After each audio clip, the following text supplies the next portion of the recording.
시작됩니다.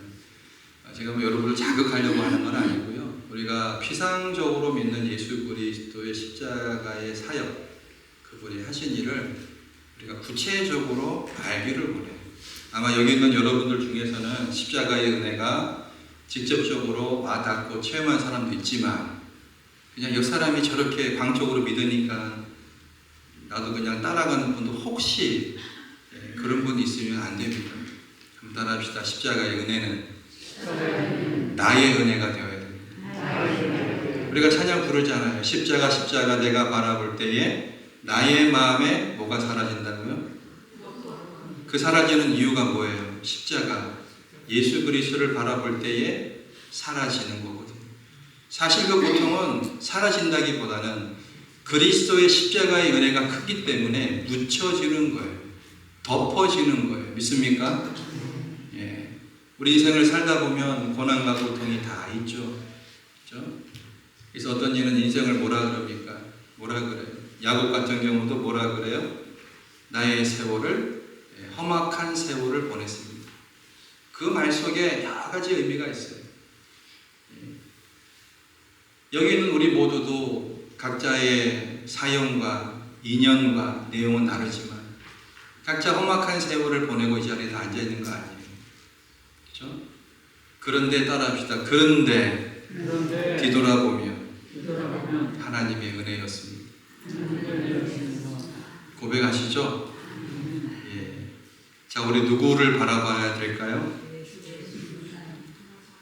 예? 크게 얘기하셔야죠. 여기서 누구를 바라봐야 합니까? 예, 예수님 십자가를 바라봐야 합니다. 종려주일은 어떨 날이죠? 팜선데이라고 하네요. 그죠? 종려나무 가지를 흔들어서 예수 그리스도를 환영했다라고 해서 붙여진 이름입니다. 예수님께서 평상시에 나귀를 타셨을까 안 타셨을까요? 평상시는 안 타셨어요. 그런데 언제? 예루살렘 입성하실 때에 어린 나귀를 타셨습니다. 당시에 보통 사람들이 이동수단으로 이용하는 것이 나귀였어요. 복음서 어느 곳에서도 예수님 나귀를 타시고 사역했다는 얘기 없습니다. 걸어 다니셨죠. 그런데 마지막 십자가를 지시기 위해서 예루살렘으로 들어가실 때는 어떻게 했다고요? 나귀 새끼를 탔다라고 기록되어 있습니다. 나귀를 탔다 하면 뭔가 의미가 있지 않을까요, 여러분? 이사야 62장 11절과 스가랴 9장 9절 말씀을 보면 시온의 딸에게 이르기를 너 왕이 너에게 임하나니 그는 겸손하여 나귀 곧 멍에 매는 짐승의 새끼를 탔도다 이렇게 말씀합니다. 자, 여기서 뭐라고 얘기하죠? 먼저는 왕이라고 얘기해요. 왕. 그렇죠? 킹이라고 얘기하고 두 번째는 그 왕은 어떻다? 따라서 겸손하다. 왕이신데 어떤 왕이라고요? 겸손한 왕이에요. 그래서 뭘 탔다는 거예요? 어린 나귀 새끼를 탔다는 거예요. 누가는 또 이렇게 얘기합니다. 주의 이름으로 오시는 왕이여 하늘에는 평화요 가장 높은 곳에서는 뭐라고요? 영광이로다. 누가복음 19장에 나와 있어요. 자, 이스라엘 민족에 있어서 말은 어떤 의미가 있을까요? 말은 우리가 말 타고 뭐 하는 거예요? 전쟁을 하죠. 전쟁. 말할 때, 전쟁할 때. 전쟁할 때 쪼락말 타고 간 사람은 쪼락 나귀 타고 간 사람 없잖아요. 군인이 있어요? 왜? 기동력을 높여야 되니까 말을 탄단 말이에요. 말이 전쟁의 상징이라면 나귀는 뭐예요? 평화를 상징합니다. 우리가 이사야에서 보면은 자, 창과 낫이 낫, 그죠? 풀을 베는 낫. 창은 뭐예요? 전쟁을 상징하고 낫은 평화를 상징합니다. 그죠? 말은 전쟁을 상징하고 나귀는 평화를 상징해요. 겸손의 왕이심을 보여주기 위해서 예수님 말을 타지 않으시고 뭐를 타셨다고요? 나귀를 타셨다는 것입니다. 모든 사람이 원하는 것이 있다면 그것은 평화일 것입니다. 평화. 우리의 소원은 뭐예요? 예? 뭐 착착 안 맞네. 꼭 노래로 해야 합니까? 우리의 소원은 리듬으로 맞춰주셔야지. 예? 우리 밴드부도 있고, 예? 훌륭한 찬양단이 있는데 우리의 음악 수준이 높은 거 아니에요, 여러분? 예? 지금 우리 바위를 넘어, 예? 체런이 30번을 넘어 어디로 가고 있어요? 제가 선생님 잘못 우리 남윤유 같은 선생님을 만났으면 계속 피아노를 했을 텐데, 제가 체런이 30번 치다가 40번 넘어갈 때 하도 머리를 맞아가지고 포기했잖아요. 그때 집에 피아노가 없었어요. 종이 피아노 아세요, 여러분? 그게 무슨 연습이 되겠냐고, 종이 피아노 가지고. 아쉬워요, 저도. 근데도 그 피아노 끈은 놓지 않고, 제가 군대에서도 피아노 반주했어요, 교회에서. 예, 뭐 오해요. 제가 우리 교회도 반주자가 없으면 제가 하잖아요, 여러분. 그죠? 예, 그러니까 우리 교회 수준이 높다는 거예요. 음악 수준이 높다는 거를. 선생님 잘 만나야 되고, 예. 격려해주는 선생님, 조금 못해도 너 할 수 있다고 해줘야지. 예. 그때 한참 체련이 한홍, 소나타네, 예. 한 책 한 5-6권 계속 쳤던 것 같아요. 딴딴딴딴딴딴딴딴. 아시죠? 피아노 하시는 분들은. 예? 한홍 있어요. 한홍 한 쭉 올라가는 거 있어요. 하여튼, 예. 뭔 얘기하다. 자, 우리의 소원은 뭐라고요? 예, 통일. 꿈에도 소원은? 근데 그 통일이 어떻게 이루어져야 돼요? 여러분, 전쟁으로 통일이 이룰 수도 있겠죠. 근데 피해가 너무 막심해요. 그죠? 상대방도 죽지만 우리도 다치고 힘들어요. 서울에 여러분, 북한에 폭탄 하나 떨어져 봐. 물론 우리도 응징해서 뭐 하겠지만은 어때요? 엄청난 사상자가 발생할 거고 피해가 발생할 거라고요. 예. 물론 강력한 군사력을 통해서 그들을 억제해야 되지만 어때요? 전쟁의 위기는 오면 안 돼요. 여러분, 우리가 겪었잖아요. 6.25 때. 예? 여러분의 부모님들, 또 형님들. 어때요? 직접 겪으신 분 있잖아요. 전쟁의 참상을 우리 어르신들은 다 안다고요. 다시는 그런 일들이 일어나면 안 됩니다. 그래서 평화적으로 이룩해야 돼요. 많은 사람들이 그래요. 예수님께서 말을 타고 왕의 모습으로, 개선장군의 모습으로 들어올 수도 있지 않았냐. 물론 그렇게 할 수도 있겠죠.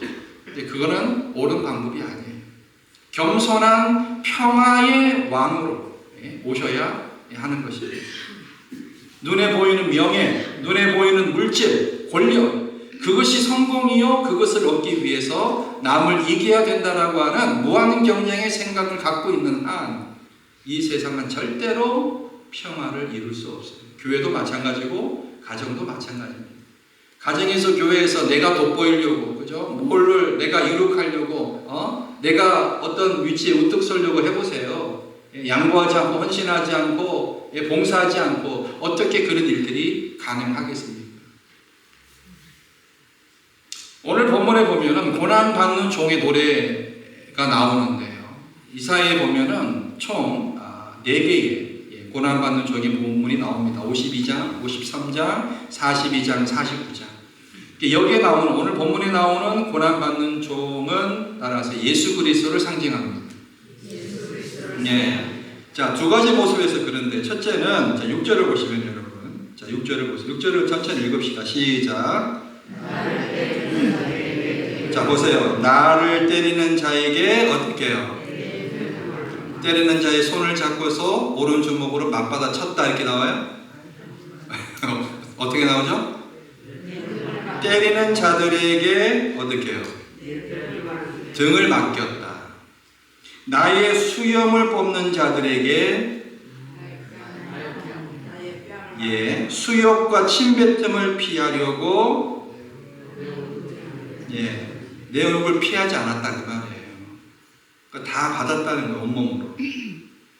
등을 맞았고 수염을 뽑혔고 뺨도 맞고 모욕과 침뱉음의 수치를 당했다 그 말이에요. 여러분 뭐가 생각나세요? 예수님의 모습이 생각이 납니다. 둘째로 보시면 고난을 받는 모습이나 자세가 우리 주님과 너무나 흡사하죠. 흡사합니다. 고난받는 종의 고난을 보십시오. 어때요? 전혀 대들지 않아요. 여러분, 순한 양이, 그죠? 그 순한 양이 도살될 때의 모습, 반항을 하지 않아요. 대들지 않습니다. 우리 속담에 뭐도 밟으면 꿈틀거린다 그래요. 예? 1번 지렁이, 2번 지네. 뭐예요? 지렁이도 밟으면 뭐한다? 꿈틀댄다. 그런데 이 고난받는 종은 수염이 뽑히고 모욕과 침뱉음을 당해도 전혀 대항하지 않습니다. 바보라서 그러냐? 그렇지 않아요. 주님이 십자가를 지시던 모습과 너무나 흡사합니다. 예수 그리스도를 우리가 볼 수 있어요. 왜 이렇게 이 종이 고난을 받아야 하는가? 4절과 5절을 보겠습니다. 4절과 5절 시작.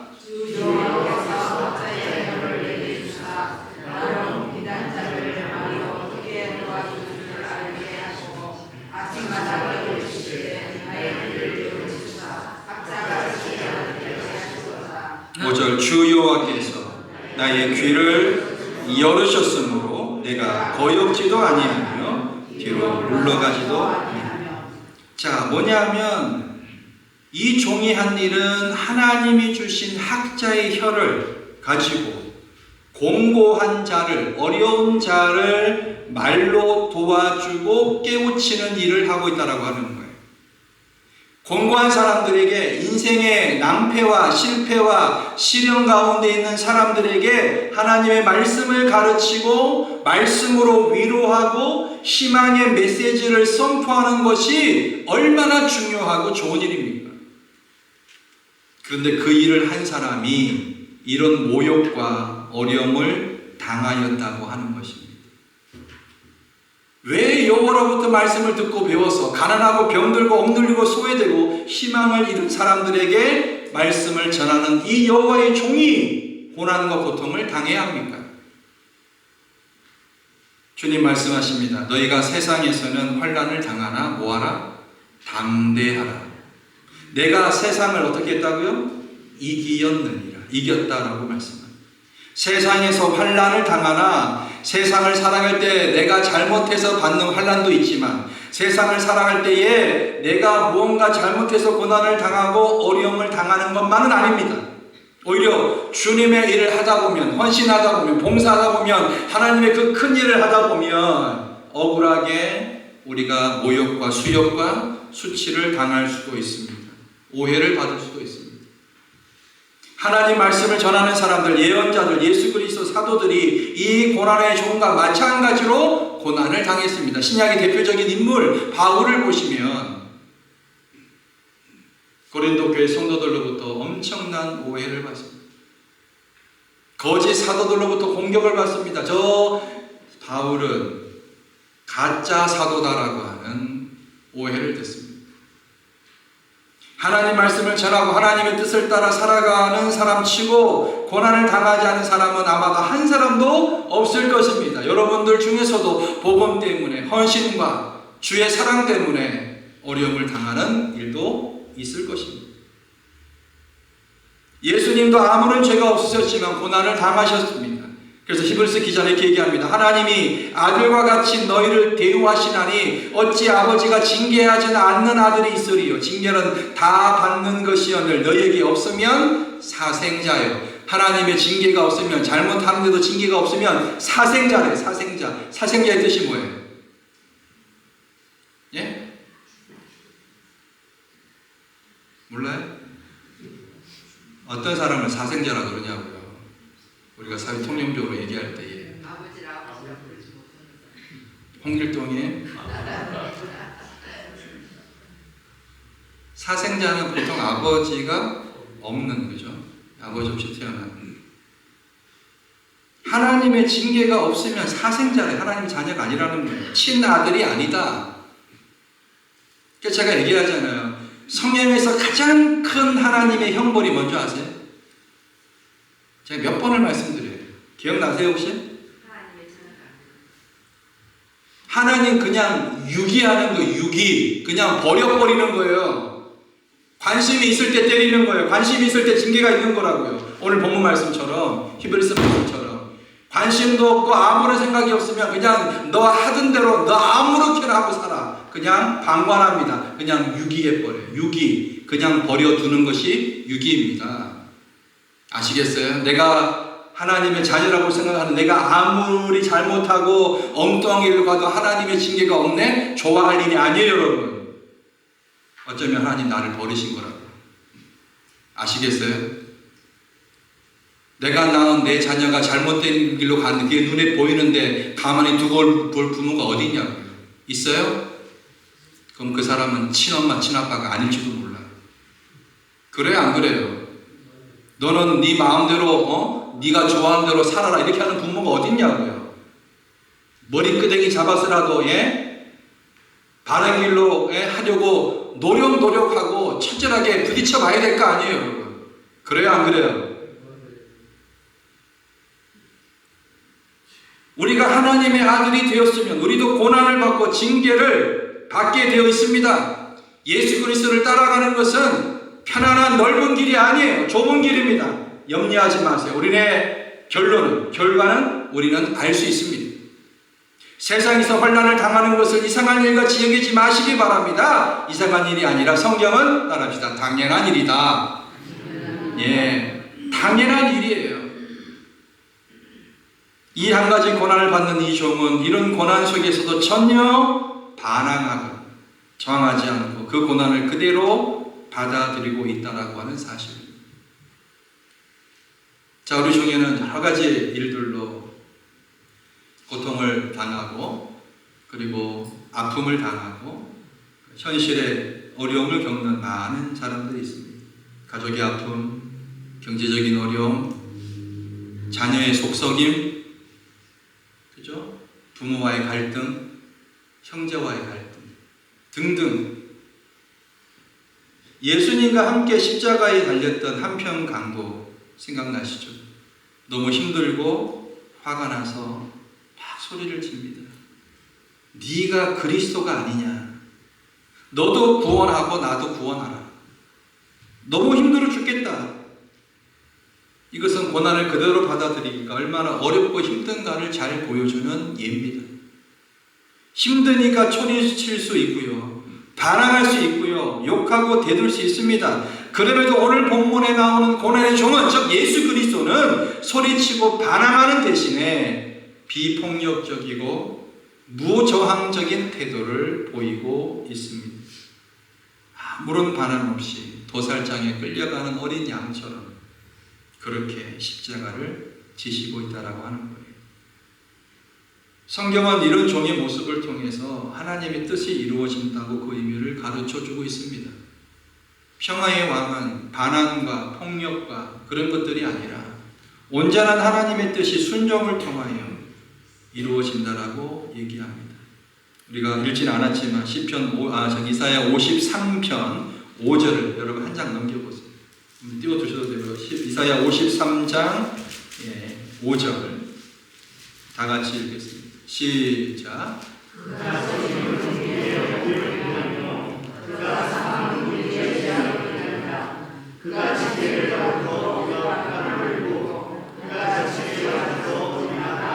그가 징계를 받음으로 우리가 뭘 누려요? 평화를 누리고 그가 채찍에 맞음으로 우리가 뭘 받았어요? 나음을 받았도다. 고난을 받아들이고 고난을 나의 것으로 삼을 때에 누군가의 평화를 누릴 수 있고 나음을 입을 수 있습니다. 고난을 받았다고 고난으로 갚아주고 이는 이로 눈은 눈으로 갚는 악순환이 계속될 때에 절대적으로 이 세상에 평화는 오지 않습니다. 구원의 역사가 이루어질 수 없습니다. 우리가 복음서를 읽다 보면 예수님께서 잡혀가시는 그 장면에서 우리 예수 믿는 사람, 주님의 제자들, 하나님의 자녀들은 울고 운을 토하지 않을 수 없어요. 하나님의 군대가 내려와서 저것들을 싹 그냥 모조리 몰살해 버리지라고 하는 마음이 한두 번이 아니에요. 들 때가. 근데 그렇게 해서는 구원의 역사가 이루어질 수 없다라고 하는 거예요. 저는 베드로의 마음을 이해할 수 있어요. 예수님을 잡으러 왔던 이 대서양의 종 말고의 길을 칼로 베어버린 사건에서 우리도 똑같은 그런 마음, 너네 것들이 무엇인데 만왕의 왕이신 예수 그리스도, 이 땅의 평화의 왕이요 생명의 주로 오신 예수 그리스도를 너희가 검과 망치로 몽치로 예수를 잡으러 하는 거예요.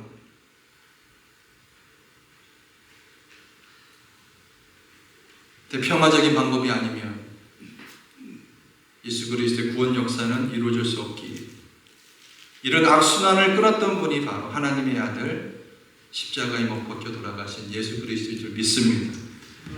그 엄청난 십자가의 고난을 적극적으로 받아들이고 묵묵히 감당하셨기에 이 평화에 오셨어요. 여러분, 우리가 뭘 깨달아야 할까요? 우리가 어떤 아무리 중한 고통이 있다 할지라도 우리는 누구를 바라봐야 할까요? 누구를?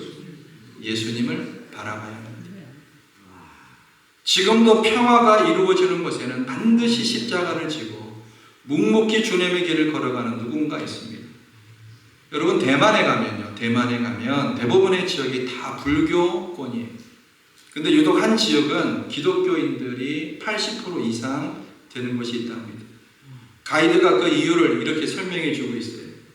그곳은 원래 사람을 잡아먹는 식인종들이 사는 곳이었는데 목숨을 담보하고 그곳에 선교사님이 들어가서 선교 활동을 했답니다. 복음으로 많이 변화가 되고 많이 바뀌었는데 여전히 사람을 잡아먹는 관습은 존재했다라고 하는 거예요.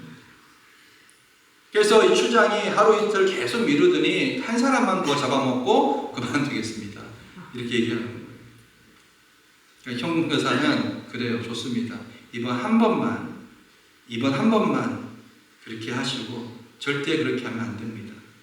그리고 얘기해 줍니다. 맨날 며칠에 어디를 가면은 어떤 사람이 지나갈 거니까 그 사람을 잡아먹으라. 선교사가 말했던 그 사람이 다가오자 이 사람들은 매복하고 있다가 그 사람을 죽였어요. 근데 작업원이 누구였어요? 종교 같은 선교사였어요. 이후에 그들에게서 이런 야만적인 일이 없어지고 이 지역이 전부 기독교 지역이 되었다라고 합니다. 누구의 헌신이에요? 폭력적인 방법이 아니에요. 자신을 드림으로 우리 예수님의 방법이었던 거예요. 지금도 구원의 역사가 이루어지고 있는 곳에는 반드시 이름도 빛도 없이 그리스도의 모습으로 살아가는 무명의 그리스도인들이 있습니다. 그들의 고난과 희생과 헌신으로 이 땅에 평화의 구원이 이루어질 줄로 믿습니다. 우리 교회도 마찬가지, 여러분 가정도 마찬가지입니다. 말하지 않고 표현하지 않지만 여러분들의 묵묵한 희생과 봉사가 우리 성서 창노교회를 55년 동안 해왔던 거예요. 유지해왔던 겁니다. 믿습니까? 첫째는 하나님의 은혜이지만 둘째는 그렇게 말없이 빛도 없이 자랑도 없이 헌신해왔던 분들이 있었기 때문에 이 자리까지 올 수 있었던 거예요. 이 땅에 평화가 임하고 하나님의 나라가 이루어지게 되었습니다. 여러분, 오늘은 종려주일이에요. 주님은 만왕의 왕으로 이 땅에 오셨지만 그는 나귀 새끼를 타고 입성하셨습니다. 이제 우리도 그 불편한 초라한 나귀 새끼를 타야 합니다.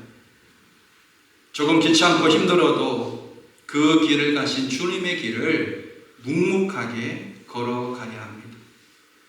이 모습이 저는 결코 쉽다라고 말씀드리지 않겠어요. 주님의 길을 따라가는 것은 어렵습니다. 좁은 길입니다. 박수받지 못합니다. 때로는 비난과 조롱을 받을지도 몰라요. 그러나 이 모습이 주님의 모습이요, 주님을 닮아가는 그리스도인들의 모습입니다. 제가 사진을 한 장 보여드릴 텐데요.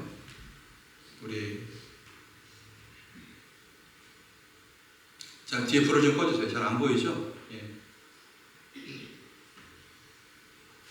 좀 넘겨주세요. 예. 다음. 자, 잠깐, 예. 여러분 혹시 이 사람이 누군지 아십니까? (3월달에) 돌아가셨어요. 이 사람 이름이 폴 알렉산더라고 하는 사람입니다. 어릴 때 모습이고 이제 이분이 1946년생이에요. 그리고 2024년 3월 11일이니까 72년 동안 사셨는데 지금 저 통에 들어가 있잖아요. 저 통이 뭐냐니까 철제 산소통이라고 아이런 렁이라고 하는 거예요. 그러니까 소아마비에 걸렸는데 어때요? 호흡을 제대로 못하니까 옛날에는 백신 주사가 나오기 전에 옛날에는 저런 통에 들어가서 호흡을 도와주는 보조 장치인 거죠. 그 안에서 지냈습니다. 호흡이 어려워지니까 그냥 얼굴만 내놓고 몸은 다 들어가 있는 거예요. 그러니까 처음에 봤던 그 사진은 이제 그러한 사람들이 많이 그렇게 치료를 받았던 거고요. 털은 흉부 근육이 너무 약했습니다. 그래서 호흡하는 법을 배웠어요. 근데요, 이 부모님이 대단합니다. 나중에는 입에 이 펜과, 지금 입에 펜을 물고 있잖아요. 입에 펜을 물고, 다음 장면 보여줄래요? 펜을 물고 입으로, 하고, 다음 장면 있나요? 오케이, 이 사람이에요. 그래서 입에 펜을 물고 노력하고, 붓을 물고, 펜을 물고, 글을 쓰거나 그림을 그렸어요. 나중에요, 이분이 경제학 학사 학위를 따고, 법학, 박사 학위를 취득합니다. 그리고 1986년에는 변호사가 돼요. 저 몸으로. 이분이 했던 얘기 중 이런 얘기, 내 이야기는 당신의 과거와 걸림돌, 즉 장애가 당신의 미래를 결정하지 않는다는 것을 보여줍니다. 이분이 쓴 책이 있는데 개를 위한 3분 이런 책이 있어요. 부제가 철제 산소통 안의 내 삶이라고 하는 책이 있어요. 이분이 어릴 때, 그 부모의 마음은 더 심했겠죠. 이분 동생도 있어요.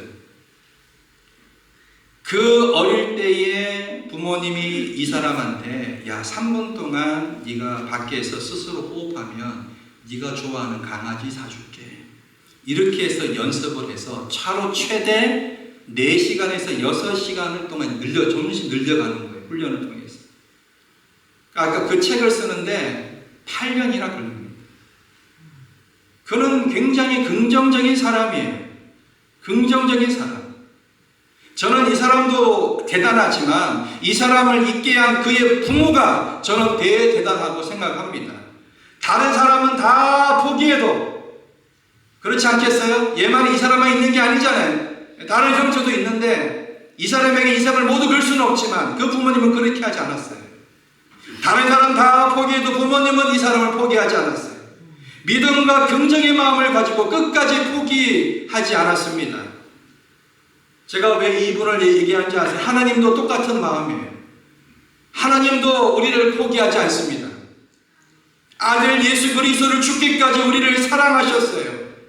얼마나 감사합니까? 하나님이 우리를 포기하지 않았는데 왜 우리가 우리 자신을 포기하고 사탄에게 우리 자신을 내어줍니까? 그렇게 해서는 안 됩니다. 따라합시다. 절대 포기하지 않겠습니다. 하나님의 그 사랑이, 불 켜도 돼요. 하나님의 그 사랑이 예수 그리스도를 통하여서 오늘 이 자리에 종료주의를 통하여 고난의 길을 걸어가신 예수 그리스도를 통하여 우리를 살리고자 하는 하나님의 그 사랑을 볼 수 있기를 주 이름으로 축원합니다.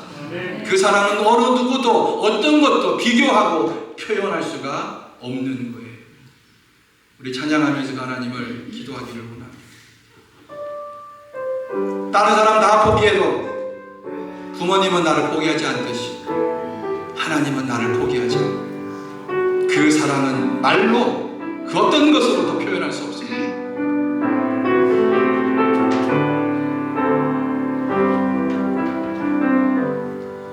다 표현 못해도 나 표현하리라. 다 고백 못해도 나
죽기까지 내어주신 그분의 사랑이 절대 우리를 포기하지 않습니다. 어려운 일 때문에 낙심한 분이 계십니다. 여러 가지 상황 때문에 마음에 고통이 있는 분이 있습니다.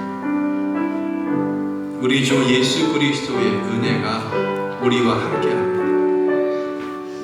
우리 하나님은 우리를 도와주실 거예요. 그 사랑으로 우리와 함께 하실 겁니다. 주님, 그 사랑 앞에 압도당하는 내가 되게 하시고 그 사랑 앞에 주님을 바라보는 믿음의 백성 되게 하여 주옵소서. 다 같이 우리 주여 부르시고 기도합니다. 주여, 하나님 감사합니다. 오늘도 그 사랑 앞에 굴복하는 우리가 되게 하여 주시고 오늘도 그 사랑 앞에 감격하는 우리가 되게 하여 주시옵소서. 주님, 우리를 포기하지 않으심에 감사합니다. 주님, 우리를 포기하지 않으심에 감사합니다.